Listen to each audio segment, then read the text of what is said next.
Good morning. I've thought long and hard before making this podcast, and I decided that I had to do it. I've been an immigrant in Australia. I arrived here in 2006, in July 2006. I'm now a citizen. I have been a citizen for over 12 years. And I'm concerned by the path that this country is taking. I was born in Africa back in 1963 in the former Portuguese colony of Angola. Age 7, we moved to Mozambique. My parents didn't like what was happening in Mozambique. Independence fighting wise, we moved to Rhodesia. Rhodesia was probably one of the most well run and prosperous countries that I've lived in to date, even comparing with now. Very extremely well organized country by a very competent man, Mr. Ian Smith, um, to whom I pay my respects, although he's passed, long past. Then we moved to Botswana, which is one of the few successful independence cases in Africa. Has been peaceful or has been at peace since independence. No internal strife, parliamentary democracy based on the British model. Then we moved to South Africa, and I was in South Africa until the country was handed over to the ANC and has become the cesspool of crime that we know about. And I later moved to Portugal and then to New Zealand and ended up here in Australia. So I've lived in 7 countries. On 3 continents. I know people from all over the world. I've got friends from all over the world, from all races and cultures. Yeah, and I've come to Australia and believing that this was a nice place to be. Little did I know that Australia has its own underbelly, and it's a very big one, and a very dark one too. That'll be a subject for another video sometime down the road. The thing that concerns me now is the path that the current gaggle of political leadership is taking us down, and it has to do with this new vote that's for the referendum on the voice for Parliament.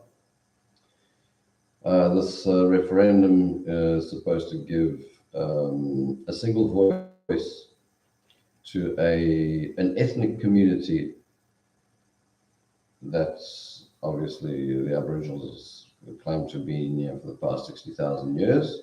Nobody's gainsaying that. I've got nothing against Aboriginal people. As a matter of fact, and I'll state that right here and now before you criticize me for later down the track, I do have a daughter who, according to the mother, is part Aboriginal. Grandfather is English, the mother is English with part Aboriginal blood out of Western Australia, apparently. I don't know if it's true, that's what the mother's told me. So I have a daughter who's part Aboriginal. I have no issues with Aboriginal people.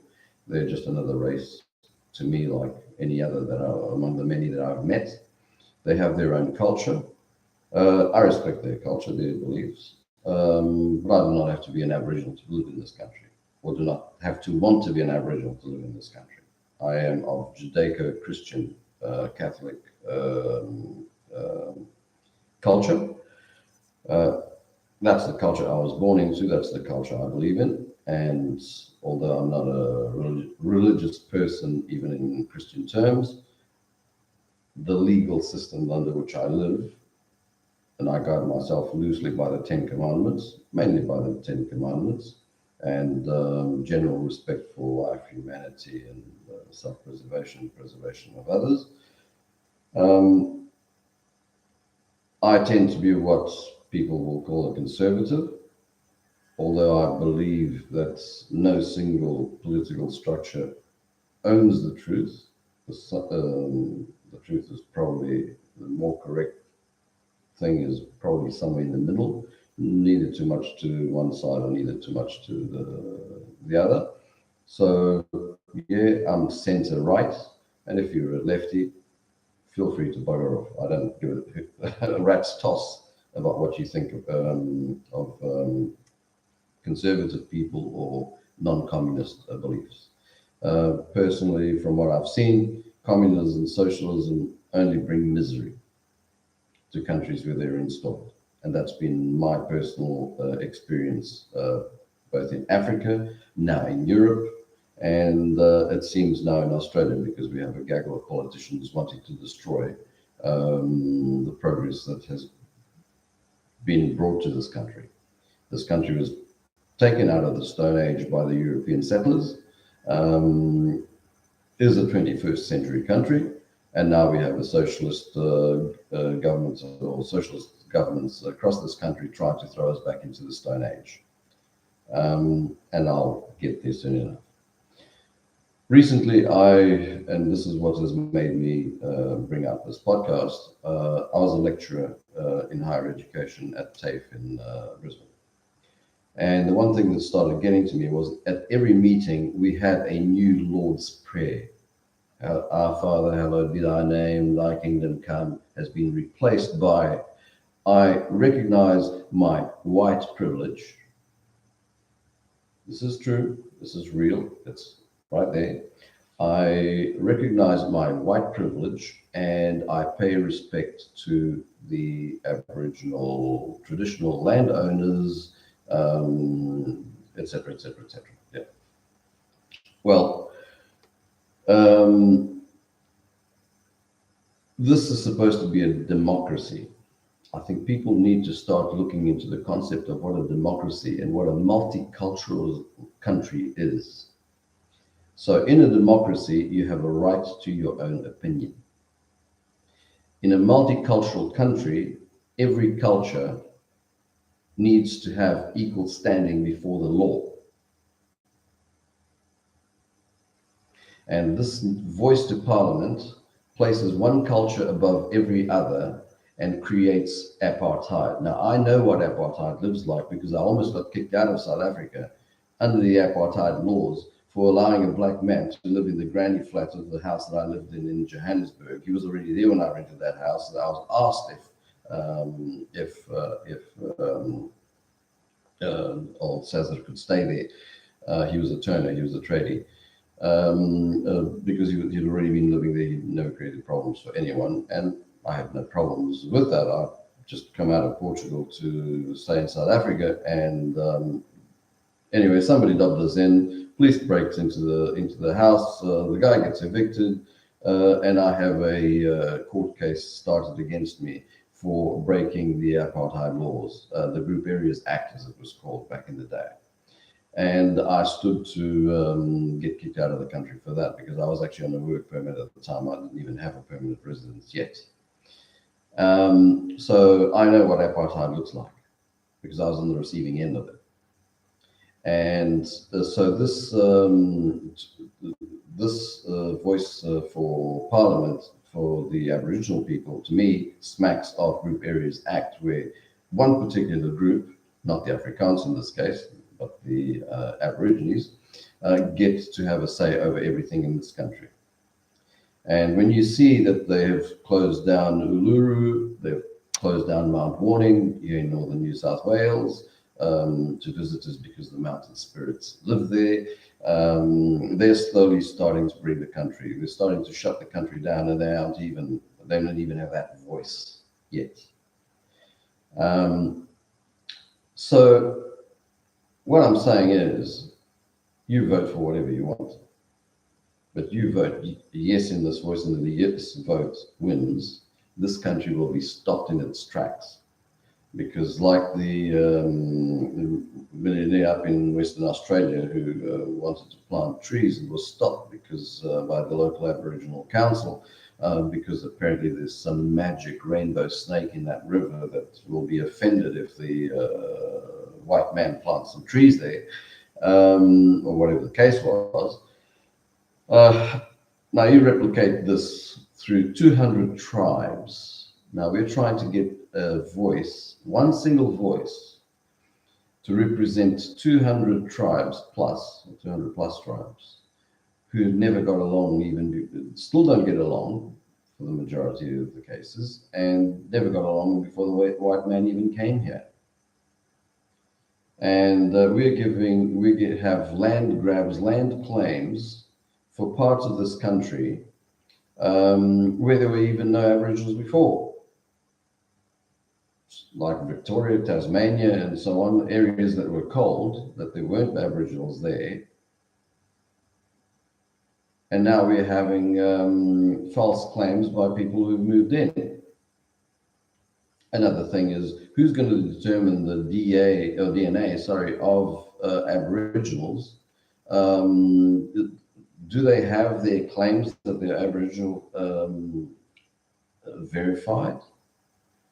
Because, for example, up in the Fraser Coast area, somebody who's lived there long enough actually told me a few days ago that the majority of the Aboriginals claiming to be Aboriginals are actually descendants of the Fijian and Solomon Island cane field workers who arrived here at the turn of the century to work in the cane fields when land was cleared. They aren't even Aborigines, but they're claiming to be Aborigines and they want their land rights. Of course, socialists won't verify any of this because it's not convenient. They don't want to lose votes, not even from the Canucks, even if they have 20 or 30 votes in the area. It doesn't pay to be shown that you might be wrong, not on the left at least. But anyway, what I've seen and heard so far about the voice leads me to believe that there's going to be a never-ending. There are already 40,000 odd land grab claims by Aboriginal or people claiming to be Aboriginals in New South Wales alone, let alone the other states. I don't know how many are in the other states. And they aren't going for a dust patch out in the boonies, out in the bush, out in the outback. They want prime land. They've taken a leaf off the Maoris out in New Zealand, where I lived in New Zealand for a year and a half, and what they were doing and they are doing, and it's been increasing. They are claiming land to be theirs, asking the government to buy it for a particular group. New Zealand government buys, they live in the place, they thrash the place, they sell it. Once it's sold, they go back to the government, ask to buy it again, and the government acquiesces and buys it again. So the New Zealand government has been helping the rorts take place for, well over a decade now.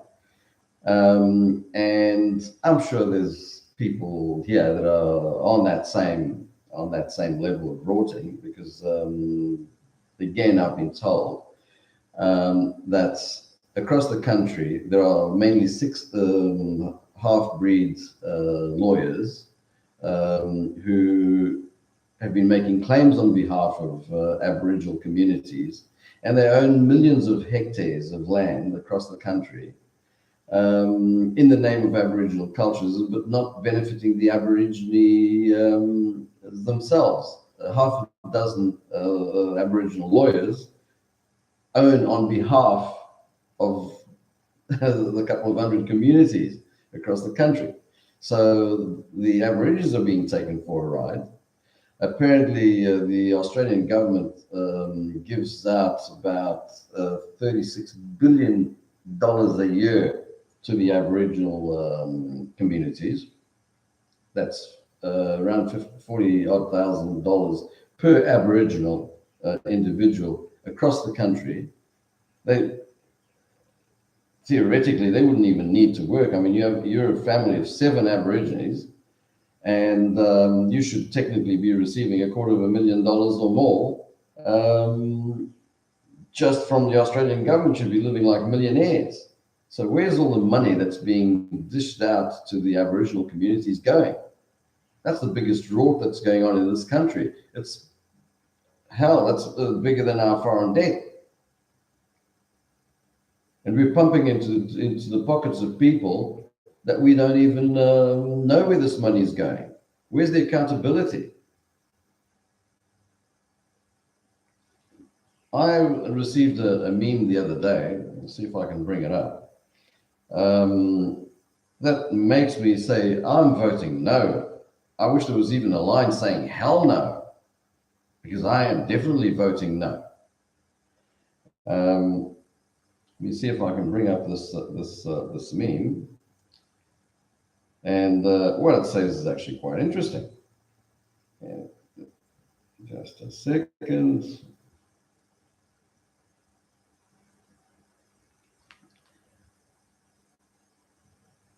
And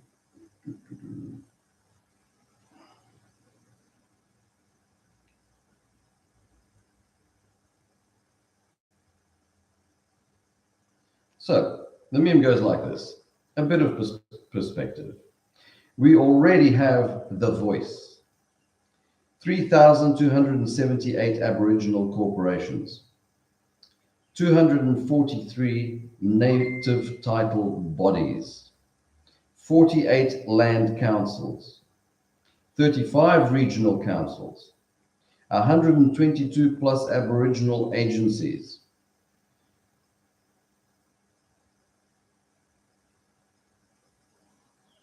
122 Aboriginal agencies, 3 advisory bodies, 145 health organizations, 11 Indigenous federal MPs, 12 culturally important Indigenous days. Taxpayers give 33 billion annually for 984,000 people.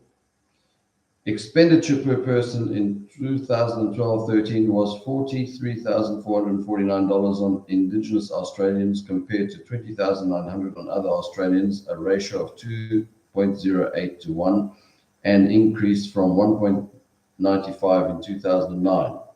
Australian taxpayers spend at least 100 million a day on direct support for Indigenous Australians every year, or 39.5 billion of direct government expenditure every single year. And now they want a voice that has the power to stop the parliament in its tracks at every turn. My question to you Australians is this: are you tired of living well? Did you come to Australia for this? To have your country stopped in its tracks by a community that has Stone Age beliefs, even now? A community that has all of these benesses, which the rest of us apparently don't. If you're tired of living well, by all means vote yes. If you want to preserve a country, law and order, and if you want to be able to force your politicians by voting these incompetent monkeys out,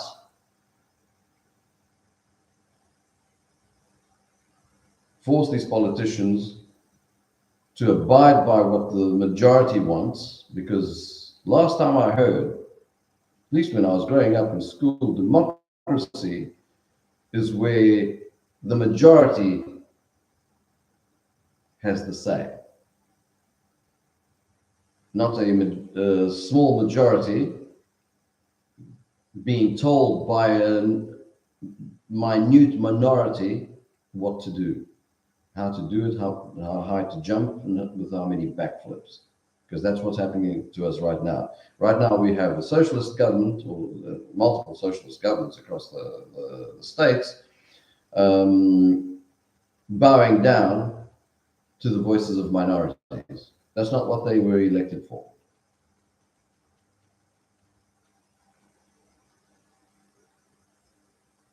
That's what apartheid looks like. And if you want to know what apartheid looks like, I'll tell you another one. In 2013, I was doing a master's degree at Griffith University in Gold Coast. One day I rush into the new campus library at Parklands campus near the new Gold Coast Hospital to do an assignment.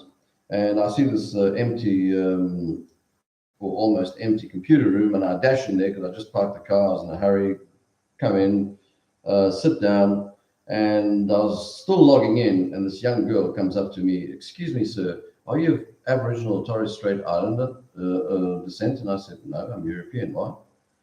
And the girl says, "Oh, I'm sorry, you can't be in this room. This room is only for them." So I had to log out, take my white privileged ass out of that computer room that only had 2 or 3 other students, and that they all looked white to me, and go into the main computer room around the corner. That room still exists, and is still only dedicated to Aboriginal and Torres Strait Islander students. It's not for the others. So that is what apartheid used to look like. If you want to know what apartheid looks like, here's me one day in Johannesburg. I still didn't have permanent residence. I was still on that work permit. And by the way, I only wasn't kicked out of South Africa because my luck would have it, Mr. Mandela was let out and the Group Areas Act was immediately abolished. And so all court cases involving breaches of Group Areas Act mysteriously disappeared, including mine. So I never got to go to court on that count. And I did get my permanent residence, and then I left before the elections. I could see the writing on the wall. I'd seen it already in Angola, Mozambique, Rhodesia, and everywhere else. I knew what was coming, so I left. Anyway, so this room still exists, and I actually went there a few weeks ago, and nothing has changed. It's just got a few more students and a lot of empty desks still, but anyway.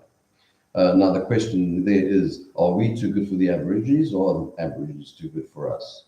What kind of cultural protection do the Aborigines need from the rest of the country? To require in our universities and teaching institutions separate rooms for them.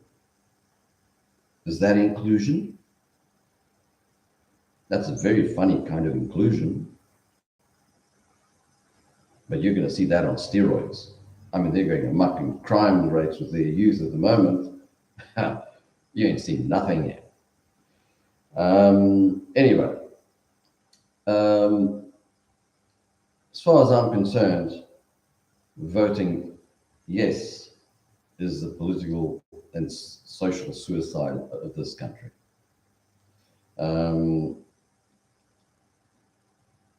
One voice for 200 tribes. Oh, and the other thing that occurred to me the other day was the English definition of the word mob. That's an interesting one. I suggest you guys look up the definition of mob, because that's the ultimate English insult to the Aboriginal tribes in this country. They call you guys mobs. Look up the definition of mob, the English definition of mob. And they're trying to show you respect. They call you unruly and disorganized trash.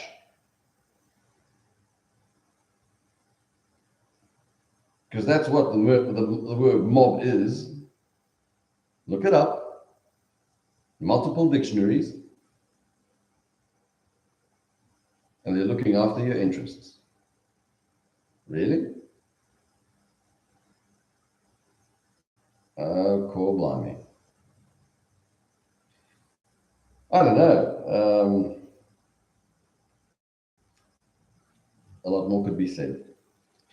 I was going to say another one about what apartheid looks like.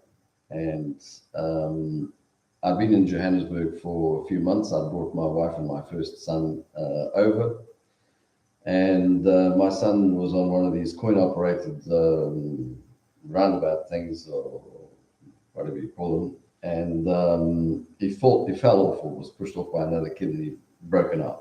So I rush him to hospital, and I'm rushing through Johannesburg, going up Hillbrow, and I see Hillbrow Hospital there on my left. And I do a turn, rush into the ER.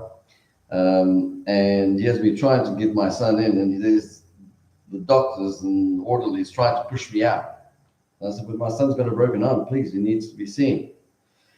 And they say, no, no, no, no, sir, you don't understand. This is not White Man's Hospital. White Man's Hospital is over the hill, Johannesburg General over there, 1.5 kilometers down the road. Please, you go there. Please, you can't stay here. You're going to get us in big trouble. Please, please go, please go. And I had to take my son back to the car with a broken arm, drive over the hill and down to turn left, Johannesburg General Hospital, because he was not seen at Hillbrow Hospital. Smaller hospital as well, but it was a hospital nevertheless. That's what apartheid looks like. That's what's coming to Australia if you vote yes. Laws for them, or no laws for them and laws for us. Their culture will supersede everybody else. So 24 million people will do the bidding of 1 million. And the economy of this country, I'm sorry, is going to go to shit. It's already going to shit with current Labour policies, but it'll go even faster. Why do you think the Kiwis are coming over in droves? Because the land scams that are being pulled over by the Maoris in Kiwi land are like this. They buy, sell, buy, sell. The government is using your tax money to buy the stuff for them. And then where they can, they are changing the land from freehold to leasehold so that you're forever paying rent to the local tribe and you'll never own anything again. So that here we go. The end of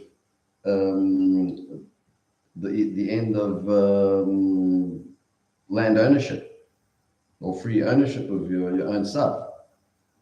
So we're slowly becoming a communist country, or the Kiwis already are, because they're renting the right to live in the country that they're born in. And again, the rest of the Kiwis will pay rent to that particular group, who, by the way, they are also usurpers in the land, because the Maoris came over and they wiped out the Moriori. That's another little detail, little historical detail that nobody's talking about. The Maoris wiped out the Moriori. Look it up, Feathers of Peace. And took over the land. So it doesn't even really belong to them, because they're Pacific Islanders. They came out of Hawaii.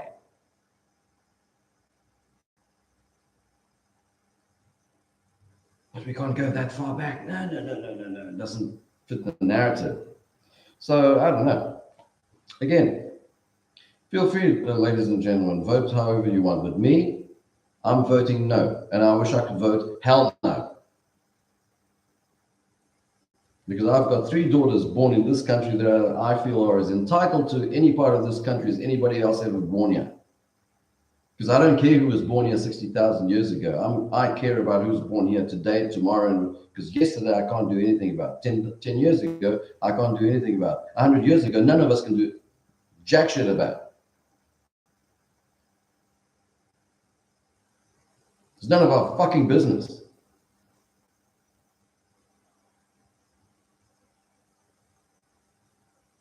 What should matter to us is here, today, now, and what we can do today to make tomorrow a better day for everyone, not just Aborigines. For everyone, especially for everyone that's been born here. Like my children and every other single child has ever been born in this country. The ones living here and now deserve the same level of respect and the same entitlement to this country. Thank you.